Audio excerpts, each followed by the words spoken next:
খ্রিস্টান একটা উৎসবে পেগোটায় যেতে পারেন, আপনার পছন্দ নাও হইতে পারে, রাজকীয় প্লেন আসবে, প্রেসিডেন্টের এয়ারক্রাফট আসবে তাকে নিতে, ঠিক তখন তার এই মন্তব্য ডেফিনেটলি কিছু কোশ্চেন তৈরি করে।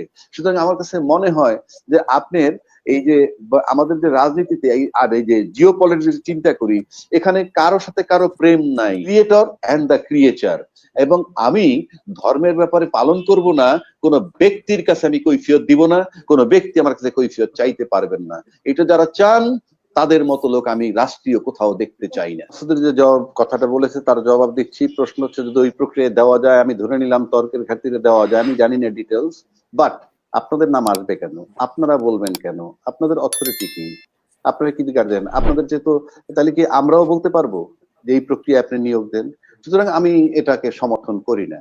অর্থাৎ আপনারা যেহেতু একটা নতুন রাজনৈতিক দল করতেছেন, you are to keep your image মানে প্রশ্ন ইনট্যাক্ট। হচ্ছে একটা দল থেকে আসবে কেন, সুপারিশের ভিত্তিতেই যদি হয় তাহলে সবগুলা পদ সুপারিশের ভিত্তিতে আসলে সেটার জন্য সুপারিশের প্রসিডিউর আছে, সরকারি লেভেল থেকেই হতে পারে কোন কোন প্রক্রিয়া কাকে নেওয়া হবে। সেখানে সুপারিশের প্রক্রিয়া থাকলে সেই প্রক্রিয়া আপনাকে ফলো করতে হবে কেন? যেহেতু আপনার একটা টার্মোয়াল সিচুয়েশন, আপনাদের আগে পিছিয়ে ভেবে চিন্তা করতে হবে।